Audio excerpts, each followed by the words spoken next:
todos. Aos que me conhecem, aos que não me conhecem, meu nome é Paulo, sou migrante, vice-presidente da Luna, nossa Liga Unificada de Neurociências de Araguaína. E hoje a gente vai trazer um pouco aqui em parceria com a Matrim, todos que estão aqui, acredito que a maioria sejam da Matrim, sobre o acidente vascular cerebral hemorrágico. Então, contextualizando um pouco. Hemorrhagic stroke occurs due to bleeding in the brain from the rupture of a blood vessel and is associated with severe morbidity and high mortality. The progression of hemorrhagic stroke is associated with worse outcomes, early diagnosis and treatment are essential.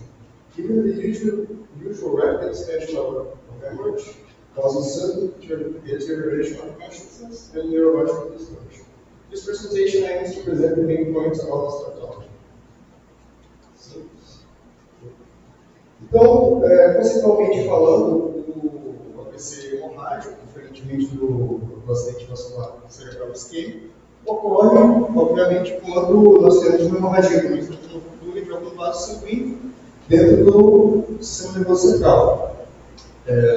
E dentro do acidente vascular hemorrágico, nós podemos dividir em hemorragia intracerebral, ou hemorragia intraparenquimatosa, que é uma intoxicação, ou hemorragia subaracnoide, na qual o sangue permeia o espaço subaracnoide.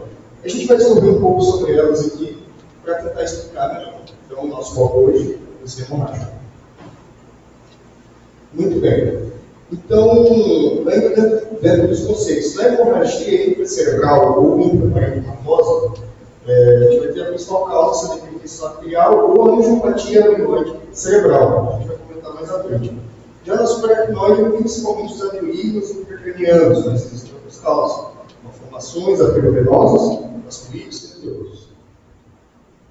Ok, na epidemiologia nós temos que os AVCs hemorrágicos consistem de 10 a 20% de todos os acidentes vasculares hemorrágicos ou isquêmicos que ocorrem anualmente no mundo. Isso é preocupante por quê? Porque eles são o que tem a maior taxa de mortalidade, maior que o AVC isquêmico ou outros acidentes do sistema nervoso central. Então a gente vai ter uma distribuição diferente entre etnias e faixa de renda, como a gente já conhece da maioria das doenças, principalmente porque é uma doença que tem base na hipertensão arterial, que está associada também a isso. Então, etnia, por exemplo, pessoas de raça negra, pessoas de menor renda, escolaridade, estão mais suscetíveis a esse tipo de patologia. Maior incidência em homens, idosos, que também vão ser mais acometidos pela patologia de base, e a incidência vem aumentando cada vez mais. Muito bem, os fatores de risco, como eu já comentei um pouco, hipertensão arterial, principal de todos, disparado. Angiopatia amilóide, causa sangramento, hemorragia intracraniana, causa, mas menos acentuado, mais preocupação bem causa mesmo. Tabagismo, fragilidade vascular, certo? Consumo de álcool, consumo de drogas, cocaína, heroína, anfetaminas, drogas estimulantes, drogas que vão levar a pressão arterial. Doença renal crônica, novamente, doença de base para afetar o sistema pressórico. Colesterol elevado, colesterol alterado cronicamente também. Terapia antiplaquetária, se o paciente está em terapia para não ter a formação de trombos, não ter agregação plaquetária, ou então terapia anticoagulante, ele tem maior chance de sangrar por todos os meios, gastrointestinal e também cerebral, obviamente. Idade elevada, porque vai ter maior risco das principais doenças de base. E, claro, tumores, malformações anatômicas mesmo do sistema nervoso. Ok, então, falando um pouquinho da hipertensão rapidamente. Novamente, a principal causa e por que ela causa, quanto tempo causa hemorragia intracerebral? Porque ela vai causar alterações estruturais nos vasos, principalmente nas artérias cerebrais, nas artérias de pequeno calibre. Tudo bem? Aqui a gente não está falando de artérias tão grandes. Então ela vai causar hiperanose, necrose fibrinoide desses vasos e os microaneurismas de Charcot, que são aneurismas de circulação pequena, não são os aneurismas intracranianos mais temidos, mas eles são os que causam são os principais causadores de hemorragia cerebral. Eles são de circulação de ramos pequenos ramos, e muitas vezes não são nem visualizados com exame de imagem. Ok, o mecanismo. Uma vez que a gente tem o sangramento propriamente dito dentro do cérebro, então a gente tem dois tipos de lesão. Nós temos a lesão primária, que vai ocorrer imediatamente após a ruptura. Então o sangue extravasa dentro da caixa craniana, ele causa uma compressão das estruturas, e com isso ele vai lesar ali e vai manifestar sintomas. Então ele tem uma compressão do tecido, e logo aumenta a pressão intracraniana. E com isso o nosso paciente vai demonstrar sinais e sintomas de hipertensão intracraniana. E também a lesão secundária, uma vez que aquele sangue entra em contato com o sistema nervoso, com o cérebro, o encéfalo, ele vai. Os produtos de degradação do sangue são adesivos às células do cérebro. Tudo bem? Então, a inflamação causada por esse produto de degradação, pela trombina e pela micróglia, vai estar reativa, né, com a ruptura da barreira hematoencefálica. Além do edema que fica próximo ao hematoma, certo? E, claro, sempre tem o risco desse hematoma, uma vez que sangra, ele sangrar mais. Então, são todos os tipos de lesão secundária, só para a gente contextualizar mesmo. E aqui, os principais campos de sangramento que coincidem, não coincidentemente, que estão relacionados também com a maior incidência dos aneurismas de Charcot-Bouchard. Então, gânglios da base disparados, principal campo de sangramento. Os lóbulos talam ponte, tronco cerebral e cérebro. Ok, apresentação geral. Claro, sempre início agudo e progressivo. Isso aqui é muito importante para a gente diferenciar de outras condições neurológicas, tanto no AVC hemorrágico, quanto no AVC isquêmico, quanto nos tumores, quanto em tudo que a gente for pensar no paciente com sintomas neurológicos, a gente tem que diferenciar. É agudo ou é crônico? Ele começou agora, tem uma intensidade muito alta, muito elevada, então a gente vai abrir o olho para um evento potencialmente mais grave, claro, relativamente. Então, os principais, início agudo, cefaleia intensa, que tem características de Dunderklepper, cefaleia introvada, como se conhece. Vômitos, rigidez de nuca pela presença de sangue no espaço subaracnoide, aumento da pressão arterial e déficits neurológicos agudos. E, claro, os déficits neurológicos vão se manifestar com base no local onde ocorreu o sangramento. Então, dependendo da topografia do sangramento, a gente vai ter sintomas específicos. Então, a hemorragia cerebelar vai ter sintomas cerebelares, vertigem, ataxia, náuseas, certo? Já uma hemorragia, por exemplo, da ponte, pode levar a um coma, uma quadriparesia, porque está ali justamente próximo do sistema reticular. Então, vai ser muito variável. E justamente por isso, quando a gente fala de diagnóstico, que é tão importante o exame de imagem na clínica, certo? Por quê? Porque o AVC hemorrágico, tal como o AVC isquêmico, não tem uma clínica específica. A clínica depende do tamanho do sangramento e do local do sangramento. Então a gente não tem como afirmar se é hemorrágico, se é isquêmico, se é hemorrágico, se é intraparenquimatoso, se é subaracnoide. Então a gente precisa da tomografia computadorizada sem contraste. Por que sem contraste? Porque o sangue agudo, o sangramento agudo, ele é hipertenso na tomografia. Então ele pode confundir com contraste. Certo? Então, ok. E aqui, ok, o AVCH hipertensivo relacionado justamente com a hipertensão, principal sítio núcleos da base, tá? E o não hipertensivo, que a gente vai comentar principalmente, é o causado por lesões estruturais ou mesmo por angioplastia lógica. No final. Então aqui a gente tem uma tomografia de crânio sem contraste, uma tomografia o quê? Normal. Tem alguém aqui que não tem costume com tomografia de crânio, com exame de imagem? Pode levantar a mão, só que a gente. Ok, está ótimo. Então, essa é uma tomografia normal, certo? A gente consegue ver até uma hiperdensidade aqui, mas que é normal, é a classificação de plexo, que a gente tem, enfim, certo? e essa aqui, que dá para ver que tem uma diferença muito marcante aqui. Então a gente tem essa área de hiperdensidade do lado esquerdo e que chega a causar um desvio aqui da linha média. Então esse sangramento aqui provavelmente já está causando até mesmo uma hipertensão intracraniana, talvez tenha até indicação cirúrgica. Ok, então o que a gente pode fazer uma vez que a gente se depara com o sangramento? Existem formas de calcular o volume estimado do sangramento da hemorragia. É uma forma simples, é você, no ABC2, que a gente traça o maior volume do corte axial, maior volume, maior diâmetro, maior distância do corte axial. E aí a gente passa uma linha perpendicular e isso vezes a altura. Então, o maior diâmetro vezes a perpendicular vezes a altura. E com isso a gente consegue estimar mais ou menos o volume do sangramento. E, uma vez tendo o volume, a gente consegue estimar também várias coisas. A gente consegue estimar o risco de ressangramento, a taxa de complicação, enfim. E aqui outros exames de imagem para ficar bem marcado que geralmente o sangramento tem esse padrão heterogêneo. Vários sinais, existem vários nomes diferentes, mas é basicamente isso, porque marca pontos de mais hipertensos, pontos menos densos, demarcando o sangramento indicativo, tem sangramento mais antigo e sangramento mais novo. Então ele continua o sangramento ativo ali no sangramento.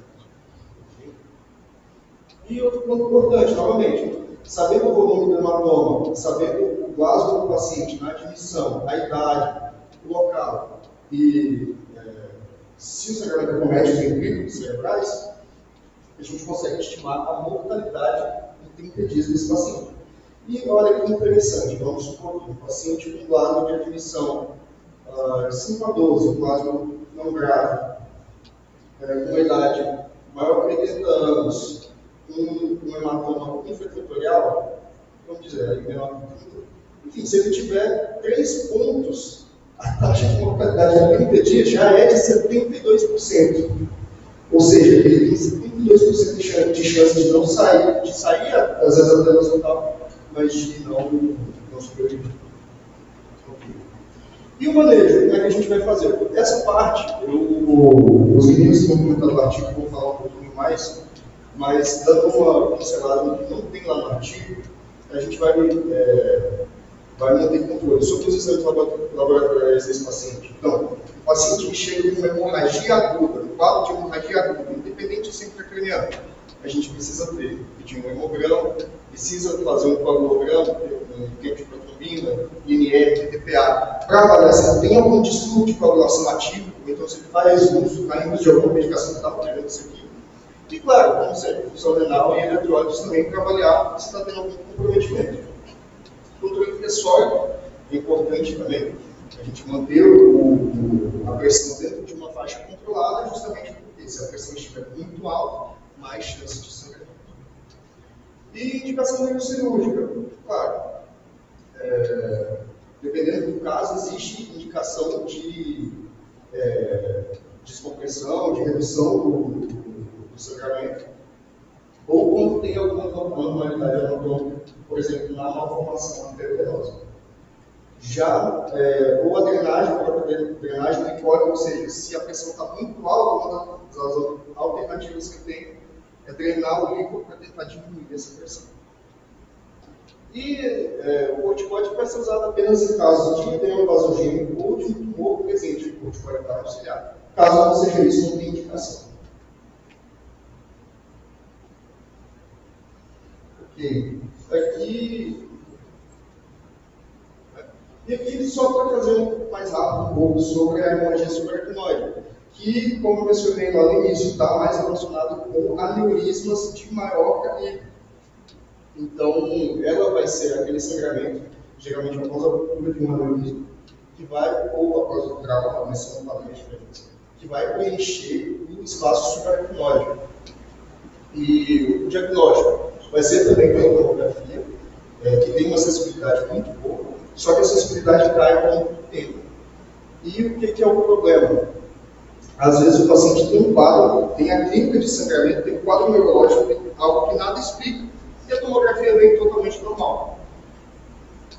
Aí é um caso que a gente pode recorrer para a punção do líquido, ou seja, se o sangue está no espaço subaracnoide, o espaço subaracnoide circula por todo o sistema licórico, desde os ventrículos até o espaço subaracnoide da coluna.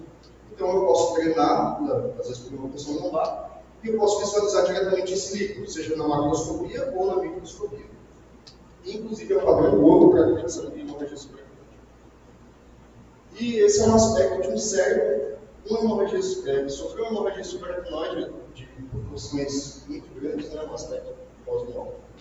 Mas só para ficar marcado que são diferentes. Enquanto na hemorragia intraparentinosa eu tenho um bloco ali do sangramento, como se fosse uma massa crescendo, na subaracnoide não. Ele está bem mais espalhado, bem mais difuso. Então acaba que o cérebro também sofre muito com isso. Lembra que eu falei? Os produtos de degradação do sangue vão causar inflamação, vão irritar o cérebro, podem causar aumento da pressão intracraniana também. Então, também quadros muito graves. E aqui o aspecto na tomografia. Então, a gente tem essas áreas de hiperdensidade menos localizadas, elas são bem mais difusas. A gente vê aqui nas cisternas, está espalhado pelo líquido, está misturado com o líquido. Então, é um padrão diferente, mas também muito grave. Novamente, geralmente associado com aneurismas intracranianos. Aqui a gente tem o polígono de Willis, onde a gente tem muito atropelamento de artérias importantes, artérias de grande calibre, onde podem se formar aneurismas. Tá bem? Aqui marcando, né, para quem fazer a comparação, então,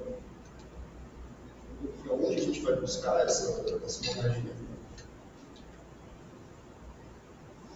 E, é claro, uma vez que você confirma uma hemorragia que é suspeita de aneurisma, o sangramento tem uma característica de origem aneurismática, a gente precisa achar esse aneurisma para poder tratar esse aneurisma.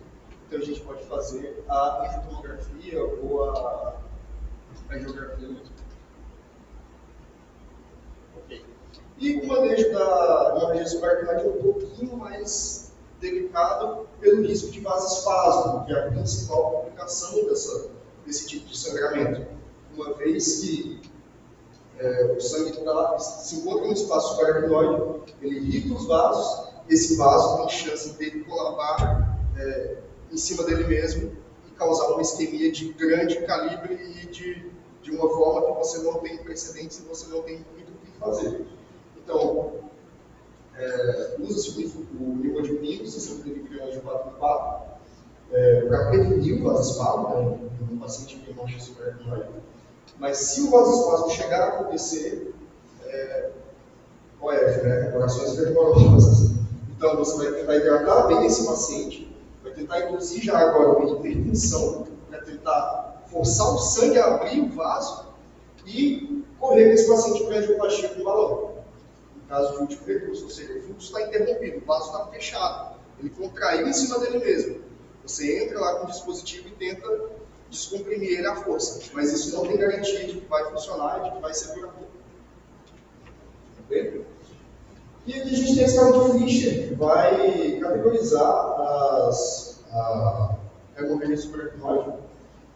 Existe hoje já a escala de Fischer modificada, e com base nela você consegue ter uma previsão aproximada do risco de vasoespasmo na situação que vai ter. Então, tem sua utilidade, mas... Ok, novamente, o manejo. Você monitorar as complicações, você prevenir vasoespasmo, prevenir o ressangramento. E a gente pode acompanhar como, no caso de vasoespasmo, como é que a gente pode confirmar se esse paciente está tendo vasoespasmo pelo Doppler transcraniano ou mesmo pelo anjo-DC. Ok, e a angioplastia amiloide, que, como eu comentei, é um tipo de sangramento mais característico da população idosa, é um tipo de sangramento que não representa tanto risco, mas tem essa característica de uma ressonância que pode assustar às vezes. Essas foram as grandes utilizações.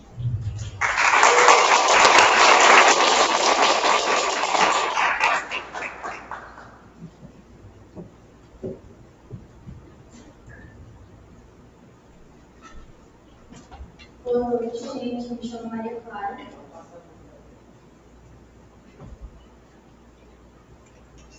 Eu sou estudante, tá, de ambas as línguas, tanto da Roma quanto da Latina. E hoje eu trouxe para vocês um artigo aqui para a gente discutir um pouco dele juntos. O título é The Third Intensive Care Bundle with Blood Pressure Reduction in Acute Cerebral Hemorrhage Trial, an international step blood cluster randomized controlled trial. Basicamente, o texto vai trazer um pouco sobre a introdução e implementação de um protocolo novo que eles vão sugerir e adiante em um modelo de ensaio clínico randomizado no formato escalonado. Aqui são os autores. Esse foi um ensaio clínico randomizado por clusters, conglomerados, prospectivo, ou seja, ele foi um estudo que avaliou, ele estabeleceu os grupos controle e o grupo de intervenção e avaliou com um período ali de 6 meses. E a data de publicação que eu tive no centro, porque ele foi avaliado em vários centros, várias instituições de saúde em vários países. Publicação em 25 de maio de 2023, e o veículo foi a The Lancet, que é uma revista de medicina muito estabelecida mundialmente e de grande impacto. Como eu já tinha comentado um pouco, o objetivo do estudo foi avaliar se a implementação do pacote de cuidados sugeridos pelos autores realmente focado no controle intensivo da pressão arterial e das variáveis fisiológicas poderiam, de fato, melhorar o prognóstico do paciente com hemorragia intracerebral aguda. E aí, qual é a justificativa desse estudo, Eles notaram que todos esses serviços de saúde faltavam um consenso, um protocolo prévio para o tratamento de hemorragia intracraniana. Então, eles utilizaram isso até mesmo como um critério de inclusão para o estudo e como uma forma também desses serviços se beneficiarem a partir da implementação do protocolo. Também, devido a uma falta de ensaios clínicos que avaliassem esse controle intensivo da pressão arterial em conjunto com as outras variáveis fisiológicas que a gente vai ver mais ali na frente, que é a temperatura e a glicemia. E os estudos prévios também tinham um menor tempo de acompanhamento. Então, a confiabilidade do resultado poderia estar alterada. Os critérios de inclusões foram incluídos, ao todo foram incluídos 7.036 pacientes em 121 unidades em 10 países, principalmente países de médio e baixo desenvolvimento econômico, sendo que o único país de alto desenvolvimento econômico foi o Chile, que ele foi incluído aqui. E entre esses países a gente tem o Brasil, China, Índia e outros países aqui da América do Sul e América Latina. E aí, para a inclusão, de fato, no estudo, o paciente deveria ter um quadro de instalação espontânea, ou seja, não subjacente a alguma outra condição, idade maior de 18 anos e o início dos sintomas em até 6 horas. E os de exclusão, diferentemente dos de inclusão, foram hemorragia intracraniana secundária a uma doença de base ou anormalidade estrutural, hemorragia resultante de terapia de reperfusão e probabilidade também do paciente não aderir ao tratamento ou ao acompanhamento da evolução clínica dele. O método de estudo o desenho do estudo ele foi feito por meio do Cluster Step Wedge, que ele vai ser, o que esse desenho quer dizer, o que ele significa. Ele vai dividir basicamente a amostra em 2 grupos, um grupo controle e um grupo de intervenção. Só que nesse tipo de estudo, todos os grupos irão receber a intervenção, só que em momentos diferentes. Então, inicialmente, eles dividiram, separaram essa amostra em 3 grupos, que eles em 3 grupos nos países, cada país que eles selecionaram lá. E aí eles fizeram a randomização, para rodar quais seriam implementados primeiro. Sendo que quem estava, os médicos locais e as pessoas que estavam entrevistando os pacientes após a saída do hospital, eles não sabiam, foi cego, não sabiam se o paciente tinha, em que momento ele havia recebido o protocolo, ou se ele de fato havia recebido. E aí, lembrar aqui como é STEP, de forma escalonada, né? Então, não são todos os serviços que vão ter implementação ao mesmo tempo, e aleatório porque é randomizado. As indicações desse tipo de desenho metodológico é quando for eticamente incorreto você negar o protocolo que você está estudando e que ele tem um potencial benefício grande. Então, você negar o grupo controle de ter acesso a essa intervenção seria um pouco incorreto, eticamente falando. E também um grande fator que influenciou isso foi a limitação logística de implementação do serviço, o treinamento dos profissionais locais sobre o protocolo, né? Seria muito difícil eles fazerem isso ao mesmo tempo em todos os locais.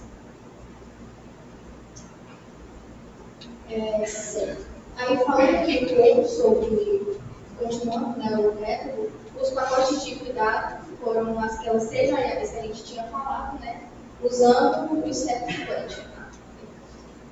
E a avaliação foi feita por meio de telefonemas após 6 meses do tratamento inicial. E o resultado ele foi avaliado principalmente pela escala de... O tratamento primário o resultado primário foi feito por meio da utilização da escala Rankin modificada. Que aqui, eu não sei se está dando para ler, mas vai graduar de 1 a 5, ou então de 0 a 6, né? Nenhuma capacidade, capacidade moderada, moderada severa e deficiência grave ou morte. Certo. E aí, o que foi a conclusão que eles chegaram desse estudo? Foi que o pacote de cuidados com a redução da pressão arterial sistólica para menos de 140 ml de mercúrio dentro da primeira hora da chegada do paciente no serviço, associado ao controle estrito da glicose sérica em pacientes não diabéticos, entre o intervalo entre 6,1 a 7,8 ml e para não diabéticos, o de 7,8, e em diabéticos esse valor aqui menor, e para os diabéticos 7,8 a 3 ml. Juntamente também com a manutenção da temperatura e homeostase, né? Tratar a hipertermia por meio de antipiréticos, e o valor inferior ou igual a 37,5 graus Celsius.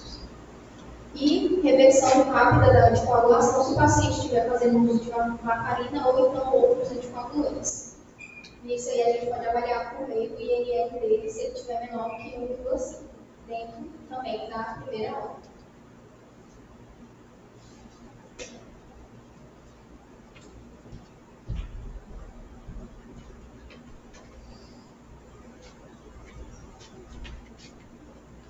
Boa noite. Me chamo Lucas, sou universitário aqui. Eu vou falar brevemente sobre os resultados. Os resultados sobre a conclusão. Como resultado primário, nós temos que a implementação desse pacote resultou em uma melhoria significativa na avaliação dos resultados funcionais desses pacientes ao longo dos 6 meses. E isso pode ser descoberto por conta de, como a Maria Clara falou, da escala de Rankin modificada. Essa escala vai avaliar o paciente após o contexto do AVC. E, com isso, a probabilidade de um desfecho funcional ruim foi menor no grupo que recebeu esse pacote de tratamento quando comparado com o grupo de controle. E nesse, nós temos algumas estatísticas para comprovar. O odds ratio comum foi de 0,86. O intervalo de confiança foi de 95% e de 0,76 a 0,97. E o p-valor foi de 0,015.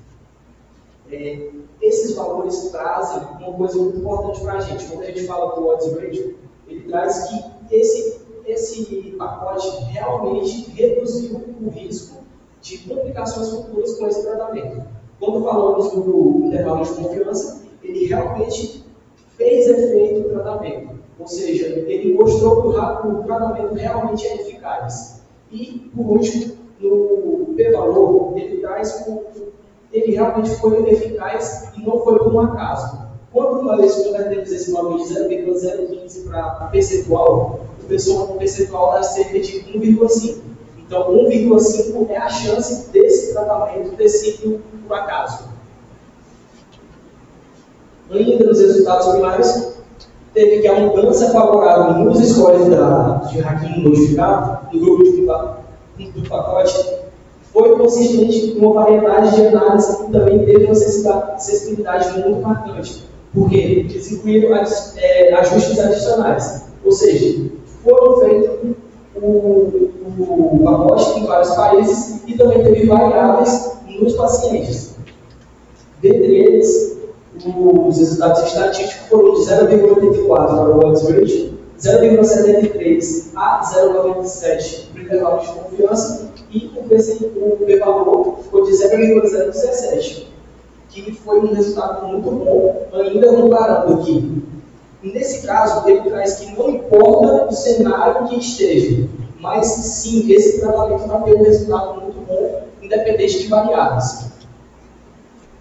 Como resultados secundários, o pacote foi associado também, além de da melhoria aguda, vai ter uma melhoria a longo prazo. Então, o paciente vai ter uma melhoria na qualidade de vida, vai ter uma melhoria na sobrevida e menos eventos adversos graves. Como prova, foi avaliado, feita uma comparação entre o grupo controle e o grupo que sofreu a intervenção. No grupo que sofreu a intervenção, cerca de 16% teve menos eventos adversos graves. Quando comparado ao grupo que não recebeu, o grupo controle, teve 20,1% de menos efeitos adversos graves, com um p-valor muito baixo. A gente compara com o p-valor, ele está ok quando ele está abaixo de 0,05. Aqui ele está 0,0098. Então, teve uma confirmação muito forte da eficácia desse tratamento, nesse caso em específico. Por fim, como conclusão, nós temos que a implementação desse pacote, pode-se dizer assim, no tratamento da hemorragia intracraniana aguda, teve sim seu valor. E ele, quando está focado no controle da pressão, da glicemia, e da temperatura e da coagulação, ele pode melhorar os resultados funcionais do paciente. E com isso, hoje em dia, apoiando a adoção desse tipo de abordagem na prática clínica nos hospitais.